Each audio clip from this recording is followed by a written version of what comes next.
C'est Éric Antoine qui nous rend visite cet après-midi pour, entre autres, le dictionnaire jubilatoire de la magie de l'illusion, Lise. Oui, tout à fait. Bonjour Éric. Bonjour à tous les deux, Philippe et Lise. Parce que il y a magicien, évidemment, ça on sait, illusionniste, je ne sais pas si tu préfères magicien ou illusionniste, ou les deux. Ça désigne pas la même chose. Le magicien, quelque part, il a des vrais pouvoirs, c'est celui qui transforme le monde. Oui. L'illusionniste, c'est l'escroc. Mais l'escroc honnête, parce que vous savez que vous allez vous faire arnaquer et vous venez quand même le voir pour vous amuser.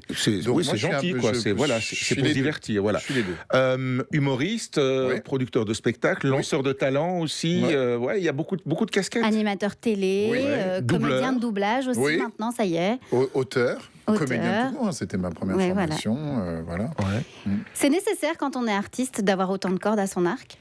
Je ne sais pas si c'est nécessaire, je crois que c'est une tournure d'esprit. C'est vrai, j'ai toujours été très touché par les artistes anglo-saxons qui sont souvent formés sur beaucoup de disciplines, qui sont très bons danseurs, chanteurs, comédiens, qui sont capables de faire des choses extraordinaires, musiciens aussi. Et moi, j'adore la magie, j'aime la littérature, j'aime écrire, j'aime produire, j'aime voir les autres, j'aime l'humour. Donc, c'est vrai que je suis passionné par plusieurs sujets. Donc... Tu dors combien d'heures par nuit ?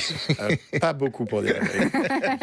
J'ai toujours été un petit dormeur et j'ai cette chance d'être un petit dormeur, donc ça me permet, c'est vrai, d'accumuler des connaissances plus que les autres, parce que mes heures d'éveil sont plus nombreuses, quoi. Donc c'est vrai que j'étais très cinéphile pendant un moment, je dévore la littérature, donc c'est vrai que ça me permet d'apprendre. L'humour aussi, parce que un des liens avec la Belgique, pour toi, Éric Antoine, c'est quand même d'avoir mis en avant notre compatriote Laura Lone, quand même.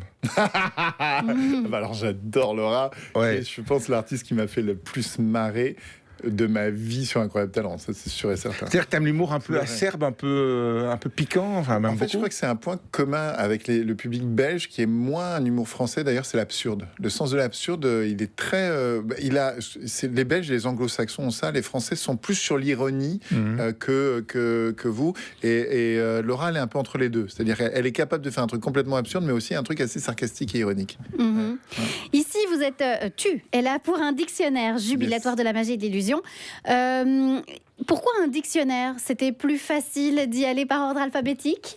Non, en plus, il n'y a pas toutes les lettres. Il y a des lettres où tu as beaucoup plus de mots qu'il y a de lettres. Enfin, non, je trouve que c'est un bouquin avec 1000 entrées. C'est-à-dire que c'est pas un livre qui se lit dans l'ordre chronologique. C'est un peu, parfois je le veux un peu même comme un objet magique. J'ai envie que les gens puissent l'ouvrir à n'importe quelle page et que cette histoire que je raconte, cet article que je raconte sur cette page-là, leur parle aujourd'hui, les inspire aujourd'hui. Je me dis, tiens, c'est comme un tarot ou un truc comme ça. Tu peux le prendre et tiens, il y a une touche d'humour, une touche de pédagogie, j'espère une touche d'inspiration aussi. Et dans cet article, il y a quelque chose qui va t'emmener ailleurs. Oui, j'allais dire, il y a quelque chose un peu de la transmission aussi dans ce livre. C'est important quand on est magicien de transmettre aussi. Je ne sais pas si c'est quand on est magicien, je crois que c'est aussi un temps de la vie. Je crois qu'il y a un temps, tu as envie de créer, et il y a un temps, tu as envie de transmettre. Et tu as envie de partager. Je crois que j'arrive dans cette période de la vie où j'ai envie de transmettre. Mais en tant que magicien, est-ce que c'est un truc obligatoire, entre guillemets, d'avoir un maître, quelqu'un qui est là pour t'expliquer. Pour que ça continue à exister, en fait. Voilà.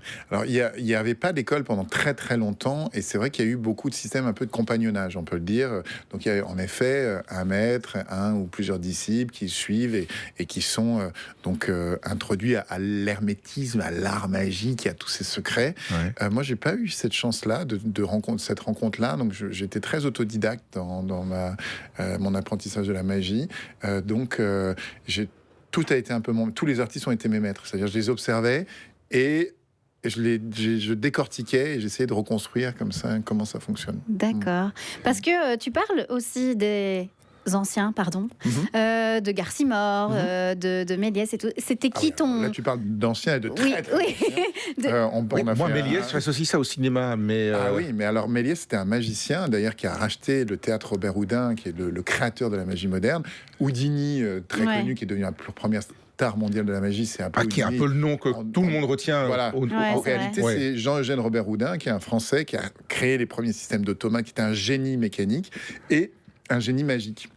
Et Houdini s'est appelé Houdini en hommage à Robert Houdin et est devenu la première star mondiale de la magie. Et Garcimore, bon, là, on se rapproche beaucoup plus. Là, on parle du 19e, du 18e, et là, on parle de la fin du 20e siècle. Mais tu parles de tout cela dans ce bouquin. De bien d'autres. Ouais. Et toi, c'était qui ton idole, ton héros de la magie? Je crois que j'ai eu un vrai coup de cœur pour un duo qui s'appelle Penn and Teller, qui sont des Américains qu'on voit encore à la télé de temps en temps. On voit encore à la télé, dont l'un est un hableur qui a une espèce de logorée comme ça, incroyable, et qui raconte des histoires pas possibles, et l'autre est silencieux et un magicien de génie, et d'une grande douceur, d'une grande poésie. Et le croisement des deux, ça crée des spectacles délirants, parce qu'ils sont capables de parler... par exemple du drapeau américain, de ce que ça représente de la liberté, de le brûler, ce qui est interdit par la loi américaine, puis de le reconstituer, d'imprimer la déclaration des droits de l'homme américaine sur une plaque en métal, donc à chaque fois qu'ils passent un portique de sécurité, ils rendent leurs droits. Ils sont capables d'être très engagés et en même temps très drôles. Ils ont fait le tour de la femme coupée en deux, le plus drôle du monde, où ils expliquent comment ça marche. Mais c'est de la poésie visuelle, en fait, la magie. Alors ça, oui, c'est vraiment une écriture poétique. C'est-à-dire que tu rends visuelle la poésie du monde. Et eux, Teller, celui des deux qui ne parle pas, c'est comme un dessin poétique. C'est-à-dire, dès qu'il bouge, j'ai l'impression qu'il sculpte l'espace de poésie. Comme un mime, quoi. Oui, il y a quelque chose de cet ordre-là. Ouais. Par exemple, moi, ma première école de théâtre, c'était l'école Lecoq, Jacques Lecoq, qui était un élève de Étienne Decroux, qui était aussi le formateur du mime Marceau. Donc c'est vraiment une école sur le mouvement et sur le dessin du corps. On est toujours client, quand on est magicien, de spectacles de magie, ou bien on s'ennuie? Non. Honnêtement. Parfois, je m'ennuie, oui. En fait, il faut dire la vérité, la grande majorité de ce que je vois en production artistique m'ennuie. Parce que tu connais les trucs. Oui, et puis pas seulement dans la magie, dans tout, dans le cinéma, dans l'écriture, dans la littérature. J'ai l'impression que la forme, je le lis 5 pages et je sais déjà où ça va. Je vois les 5 premières minutes du film et je sais qui est le méchant, qui est le gentil. Et dans un spectacle de magie, je regarde le premier tour et je sais comment il va finir et je sais les vannes qu'il va faire. Voilà. Mais il y a toujours cette surprise j'ai cette chance incroyable d'être juré, donc de voir déjà rien que ce moment-là. Pour la France, un incroyable talent. Pour la France, un incroyable talent. Je vois 150 artistes. Et puis, j'ai beaucoup de réseaux de spectacles, donc je vais voir des spectacles très souvent et j'ai des bons conseillers. Et donc, je sais ce qu'il faut aller voir et donc, je vais toujours à des endroits où je ne m'ennuie pas. Donc, quand je sors en général et que je vais voir quelqu'un, à 99% du temps, il se passe quelque chose. Qu'est-ce qui t'attire le plus? C'est la magie de proximité et la prestidigitation. C'est les grands numéros avec beaucoup de machinerie, à la Dany Larry, etc. Ou en fait, t'aimes tout? J'aime tout, vraiment tout. Je trouve que dans chaque discipline de la magie, donc ce qu'on appelle le close-up, la magie de salon et la grande illusion, et même la méga illusion, il y a des choses à faire qui n'ont pas été faites. Et moi, ce qui m'intéresse, c'est ça, c'est d'aller faire un truc que les autres n'ont pas encore fait. Mais aujourd'hui, je te dirais que mes dernières tournées, c'était des tournées de Zénith, donc c'était 5000, 6000 personnes, des camions, des grandes illusions et tout ça. Aujourd'hui, je te dirais que j'ai envie d'un retour vers du minimalisme. J'adorais arriver quasiment les mains vides, les poches vides et repasser un moment avec les gens avec quasiment rien. Et raconter une histoire, quoi, en fait. Et plutôt se baser sur l'histoire, sur la puissance de l'histoire, que sur la puissance de l'effet. Ouais. Méliès, alors, puisqu'on en parlait tout à l'heure, moi, j'avoue mon inculture. Pour moi, Méliès, c'est le cinéma. Maintenant, tu me diras, c'est la lanterne magique. Alors, donc, voilà. Méliès, il a un apport énorme au cinéma et c'est pour ça qu'on le connaît. C'est vraiment le créateur des effets spéciaux. Et il a été capable de créer ces effets spéciaux parce qu'il était magicien et formé à la magie. En fait, il a utilisé énormément de trucage de magie qu'il a transposé au cinéma. Donc, il avait des effets qui comprenait et tout d'un coup avec l'outil cinématographique il s'est dit attends, mais là je peux vraiment faire disparaître quelqu'un, je peux vraiment le faire réapparaître, je peux vraiment le transformer, il peut changer de forme, il peut changer de couleur, et donc Méliès, en plus son histoire est dingue parce que il venait d'une famille assez riche et tout son héritage est passé dans son studio. Il a, je sais même plus combien de centaines de films il a fait. Il y en a les 3/4 qui ont disparu, qu'il a vendus pour rien, pour des bouchées de pain, pour sauver son studio, pour continuer à faire des films, et puis qui ont été dégradés où il n'y a plus rien. Et Et donc, il a fait l'inverse de ce que font les héritiers. Il a utilisé tout son argent pour l'art. Et ça, je trouve ça magnifique, je trouve ça très beau. Je connais des chaînes de radio et de télévision qui ont effacé les bandes et les cassettes vidéo pour ne pas garder les archives, pour pouvoir les réutiliser, pour faire des économies. Hein. Donc voilà, ça marche dans tous les domaines, je crois, malheureusement. Ouais. Est-ce que, maintenant tu consacres beaucoup de temps à la télévision, est-ce que ça te manque, la magie ? Oui, ça me manque, la scène surtout. Ouais. La scène me manque. L'art magique, c'est une des cordes à mon arc. Et oui, elle me manque, mais j'ai envie de faire une autre magie. Là, je sens qu'il y a ce qui m'est arrivé ces dernières années, ce que j'ai écrit ces dernières années en magie. J'ai fait beaucoup d'intrusions aussi du côté un peu plus poétique, ou des numéros silencieux pour la première fois, alors que je suis plutôt comique, hein. Grande Plutôt gueule comique. et tout ça. Et puis, oui, c'est vraiment ma base, c'était de faire un rire, un effet, un rire, un effet. C'était vraiment mon écriture. Avec un personnage. T'es sûr de en ne plus. pas être volé, quoi. Ouais. Voilà. Ça, là, t'en avais pour ton pognon. Ouais, je peux te dire, exactement. voilà. Mais Et là, un personnage un peu avec les cheveux, les lunettes. Ouais. Et là, j'avais envie, ces derniers spectacles, j'ai fait des numéros silencieux, des numéros holographiques, cinématographiques, des numéros plus d'objets, musicaux. Et donc, c'est vrai que là, j'ai envie encore d'autres choses. J'ai envie d'écrire des numéros de magie qui transforment pas seulement ce moment, mais qui pourraient transformer un peu une vision du monde. C'est-à-dire raconter une histoire qui fait que quand tu sors du spectacle, tu vois plus la réalité tout à fait de la même Peut-être un manière. peu plus impactant, quoi. Je cherche quelque chose... Tu veux piquer le boulot de Mesmer ?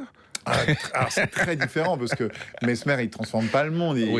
Ta perception. Il fait faire à des gens des choses extraordinaires, mais je pense pas que tu ressortes en te disant tiens j'ai changé d'avis sur la politique, sur l'argent, sur le capitalisme, sur l'exploitation des animaux, sur tout. Voilà. Moi c'est ça mon ambition dans les années qui viennent, ce serait vraiment d'être poétiquement et narrativement suffisamment puissant pour que ça questionne. Un semeur de graines. J'aimerais.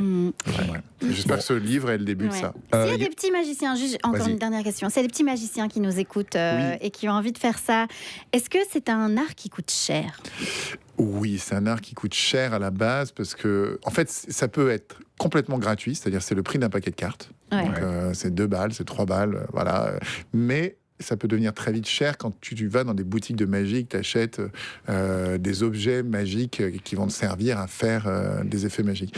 Donc là, tu as des tours qui vont de quelques dizaines d'euros à quelques centaines, à quelques milliers, à quelques dizaines de milliers d'euros.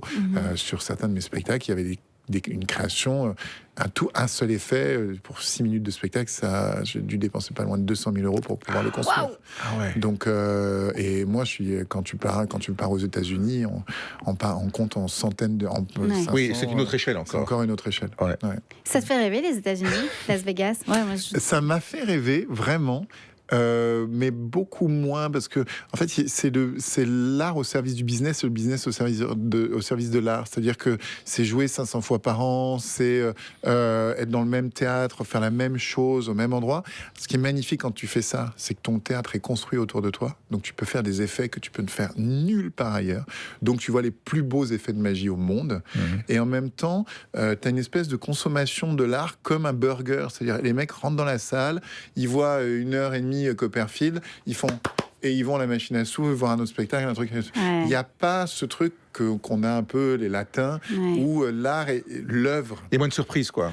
C'est vraiment de l'industrie. C'est de l'industrie. Et pour l'artiste aussi, il y a moins de surprises. Absolument, absolument. Et d'ailleurs, je me souviens de Copperfield les premières fois que j'ai vu, je trouvais un gag génial où il a un gamin et qui voit pas bien, il lui dit reste sur le tableau, et genre il sort des jumelles, il met les jumelles au gamin, et le gamin reste à ça d'un tableau qu'il doit regarder pendant 1 heure avec des jumelles, où il a un autre moment, et en fait je me rends compte que c'était un gamin qui était un complice, et que c'était le même gag tous les soirs. Je pensais que c'était une improvisation avec un truc, et je me rends compte qu'en fait il n'y a pas d'improvisation, tout est écrit. Tous les gags, moi je fais beaucoup d'improvisation, il y a beaucoup de moments, je sais pas ce que je vais dire encore. Donc on peut revenir de plusieurs fois. Ah bah oui, tu m'étonnes, viens dépenser ton pognon. On pourra aussi t'entendre et pas te voir avec Bob l'éponge. Absolument, là je sors, sous la mer, grand méchant, un Hollandais ne te déplaise, le Hollandais volant dans Bob l'éponge là qui sort à Noël. Le 24 décembre dans les salles. Voilà. Gros prise de pied, ça aussi. C'est génial. Le méchant, c'est tellement drôle parce que le méchant, En fait, il peut tout dire, il peut Oui. tout faire. Il est beaucoup plus... Les méchants, dans les dessins animés, ils sont beaucoup plus libres que les gentils. Pas que dans les dessins animés, dans les films, Dans de les manière films, générale de aussi, manière ouais. générale. Ouais. Après, il y a des méchants dans les films, j'ai pas trop envie de les jouer. Ouais. Mais là, les méchants de dessins animés, c'est le bonheur. Ouais. C'est la méchanceté dans la drôlerie, c'est la méchanceté, c'est le sadisme. C'est-à-dire, c'est Mais mon c'est pas la première personnage. fois que tu fais ça. Non, c'est pas la première fois, mais celui-là, la dernière fois, j'avais joué un type entre les deux qui devenait gentil au fur et à mesure du film. Et là, c'est très drôle parce que son but, c'est de se débarrasser de la malédiction qui pèse sur ses épaules et de la refiler à Bob l'éponge pour remonter à la surface. Et en fait, quand il remonte à la surface, ça devient un sale gosse. En fait, c'est tout le but du jeu, c'est de redevenir un enfant. Un enfant, Et ouais. je trouve ça très joli. Ça Voilà. colle avec la magie aussi. Absolument. Bon. Le dictionnaire jubilatoire de la magie et de l'illusion, signé Éric Antoine, c'est dispo chez HarperCollins. Merci beaucoup, Éric. Merci à tous les deux. Merci, de Eric. votre accueil.